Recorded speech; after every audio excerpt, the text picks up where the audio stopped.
मोटा भाई भी है एक, ये तो छोटा भाई का मॉडल है। मोटा भाई तो जज की ट्रांसफर कहीं और ही कर देते हैं, ज्यादा नहीं बोलूंगा। मोटा भाई का केस अगर किसी जज की अदालत में हो तो जज की मॉर्निंग वॉक बंद। वो किस गेस्ट हाउस में कहां रह रहा है, वहां क्या होगा, किसी को नहीं मालूम, तो वो ट्रांसफर कहीं और हो जाती है। बेचारा तो गुंडा है, तुम लोग इसको दिखाओगे कि नहीं? गुंडा है, उसने हत्याएं बहुत की है। एक डॉक्टर, एक जज थे लोहिया, उसको उसकी खोपड़ी तोड़ी उसने, क्योंकि वो जजमेंट इसके खिलाफ देने वाला था। इसको कौन भूलेगा। मोटा भाई तो जज की ट्रांसफर कहीं और ही कर देते हैं। दोस्तों, ये बात बोली है कांग्रेस के नेता प्रवक्ता पवन खेड़ा ने। ये बात बोलकर उन्होंने सवाल खड़ा कर दिया कि अब तक जितने भी मामले होते आए हैं उसमें ना जाने कितने जजों का तबादला हुआ है, और तबादला ऐसा कि सीधा भगवान के पास। इतना बड़ा स्टेटमेंट प्रेस कॉन्फ्रेंस में पवन खेड़ा ने दिया है दोस्तों, और ना सिर्फ स्टेटमेंट दिया बल्कि एक वीडियो दिखा दी जिसमें साफ ये कहा जा रहा है कि नरेंद्र भाई ने जज का ट्रांसफर करवा के मुझे बचा लिया। तो किस मामले के चलते उन्होंने ये तमाम गंभीर आरोप लगाए, इसके अलावा मैं आपको बता दूं दोस्तों कि कोई नई बात नहीं है। भाजपा के खुद वरिष्ठ नेता भी हैं, उन्होंने भी साफ तौर से इस तरह की असलियत जो है बताई है जनता को। आगे उसका भी जिक्र करेंगे। साथ ही मीडिया, सिस्टम, ब्यूरोक्रेट सबके ऊपर काबू करते करते कैसे भाजपा अब धर्म को भी काबू में कर रही है, ये भी जानेंगे दोस्तों, तो कहीं मत जाइएगा। नमस्कार, आदाब, आप देख रहे हैं खबर अड्डा और मैं हूं आपके साथ सुम्बुलीरम।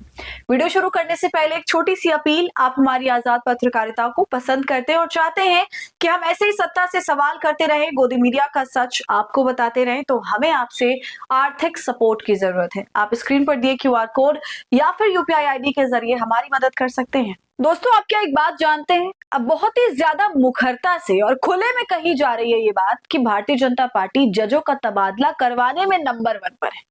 अगर आपको नहीं याद तो मैं आपको याद दिला दूं कि हमारे देश में इस वक्त कई तरह के मामले चल रहे हैं। उसमें से एक मामला है पुलिस की गोली द्वारा एक लड़के की मौत होने का। पुलिस का नाम है अनुज चौधरी, जिसे सरकार बहुत अच्छे से बचा रही है क्योंकि वो उसके लाडले हैं। हमेशा से सरकार ने अनुज चौधरी का साथ दिया। मुख्यमंत्री योगी आदित्यनाथ ने तो सदन से खड़े होकर अनुज चौधरी का साथ दिया और कहा कि उसने क्या गलत किया। संभल हिंसा में यह सब कुछ हुआ था, जिसे लेकर मामला कोर्ट तक पहुंचा और लकीली संभल की अदालत में जो जज साहब बैठे हुए थे वो ईमानदार निकल गए। उन्होंने सीधा कहा कि अनुज चौधरी पर प्राथमिकी दर्ज की जाए, यानी कि FIR दर्ज की जाए। ये फैसला आना ही था कि कुछ दिनों बाद ही जज साहब का तबादला कर दिया गया।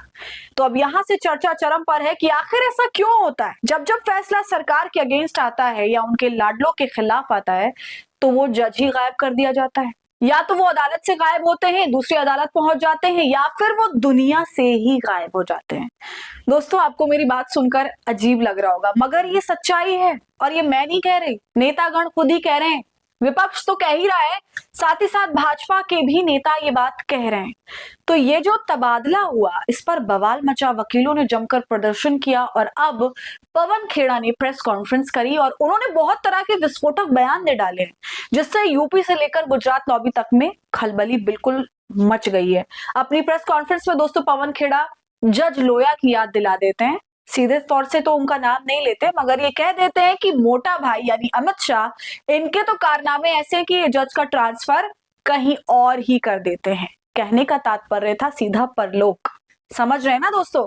आगे अपनी बात को एक्सप्लेन करते हुए पवन खेड़ा दोस्तों ये भी कहते हैं कि जिस भी अदालत में जिस भी जज के अंडर अमित शाह का केस लगता है, उस जज की मॉर्निंग वॉक ही बंद हो जाती है, उसके ऊपर पूरा सर्वेलेंस बैठ जाता है, उसकी हर एक हरकत पर सरकार की नजर होती है। इस तरह से ये जजों को परेशान करते हैं। तो पहले आप सुनिए पवन खेड़ा को, वो क्या कुछ कह रहे हैं, फिर उसका विश्लेषण करेंगे। मोटा भाई भी है एक, ये तो छोटा भाई का मॉडल है। मोटा भाई तो जज की ट्रांसफर कहीं और ही कर देते हैं, ज्यादा नहीं बोलूंगा। मोटा भाई का केस अगर किसी जज की अदालत में हो तो जज की मॉर्निंग वॉक बंद।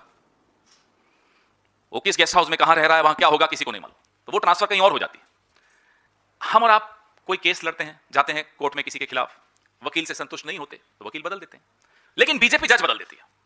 ये अंतर है। ये गुजरात मॉडल का मैं आपको वीडियो दिखाता हूं। जेल में आप बताइए छुड़ाया किसने? बताइए कैसे छुड़ाया? हमको तो जेल से नरेंद्र भाई ने छुड़ाया। उन्होंने जज बदले और जज बदल के फिर नरेंद्र भाई ने सेटिंग की और नरेंद्र भाई ने छुड़ाया, तो हमने छुड़ा। पहला जज आया था भड़के दिखा, उन्होंने बोला कि बाबू बदलेंगे तो फांसी होनी चाहिए 4-5 बार, एक बार नहीं, तो फाइल कर दी। फिर दूसरा आया तो दूसरा ने हमारे को ये बताया कि नहीं इनको फांसी होनी चाहिए। फिर तीसरा 1.5 साढ़े 4 महीने हो गए, फिर नरेंद्र भाई ने हमारे को संदेशा भेजा, मैं भी सेटिंग करता हूँ, निकल गया है। फिर से नेता करके जज को भेजा, जज ने फाइल नहीं देखी, बोले जा सब जेल खाली कर दिया, बराबर बाहर आ गए। तो वो ये काम नाम तो भगवान। ये आपने देखा जहां ये बाबू बजरंगी खुलकर बोल रहे हैं नरेंद्र भाई ने कैसे जज बदल के मेरे को राहत दी। तो कोई ये योगी आदित्यनाथ का नया मॉडल नहीं है, ये टेस्टेड मॉडल है, ट्राइड मॉडल है।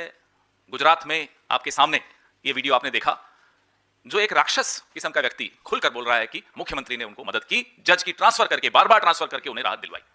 तो जो सीजेएम विभांशु सुधीर का तबादला संभल में हुआ, ये उसी पैटर्न का, उसी सिलसिले का एक और हिस्सा, एक और कड़ी आपने देखी, कैसे भारतीय जनता पार्टी न्यायपालिका को अपने काबू में रखना चाहती है। सुना आपने दोस्तों, कैसा उदाहरण देते हैं पवन खेड़ा। वो कहते हैं कि हम और आप अदालत जाते हैं और किसी वकील से अगर संतुष्ट नहीं होते तो वकील को बदल देते हैं ज्यादा से ज्यादा।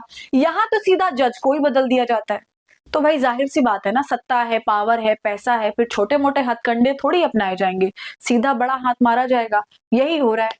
आपने देखा दोस्तों किस तरह से पवन खेड़ा ने बाबू बजरंगी का वीडियो दिखाया। स्टिंग ऑपरेशन के दौरान ये वीडियो रिकॉर्ड की गई थी।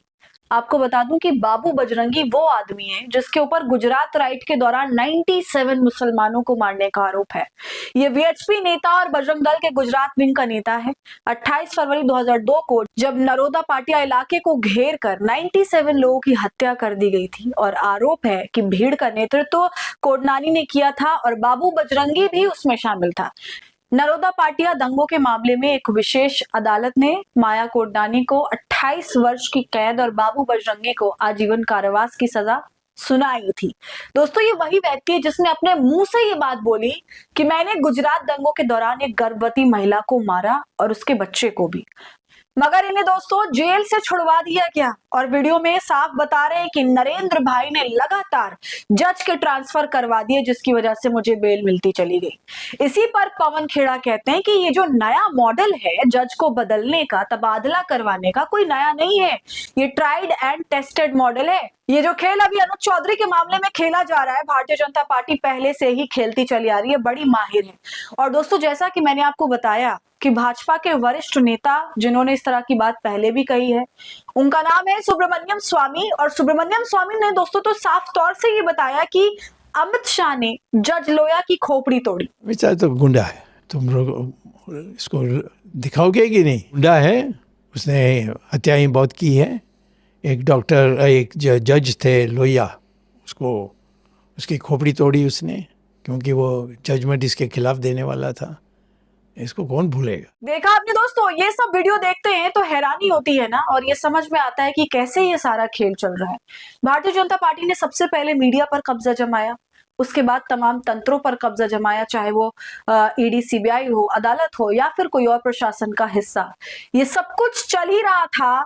तो अब धर्म पर भी भाजपा का कब्जा है, क्योंकि अब सरकार तमाम धर्म गुरुओं को सर्टिफिकेट बांटेगी। वो शंकराचार्य है कि नहीं ये बताएगी। इस चीज की भी जिम्मेदारी अब सरकार ने उठा ली है। तो आगे देखना है कि क्या क्या होता है। फिलहाल इस वीडियो में इतना ही। आपकी क्या राय है कमेंट कर हमें जरूर बताइए। वीडियो को लाइक और शेयर करें। खबर अड्डा को यूट्यूब पर सब्सक्राइब कर लें।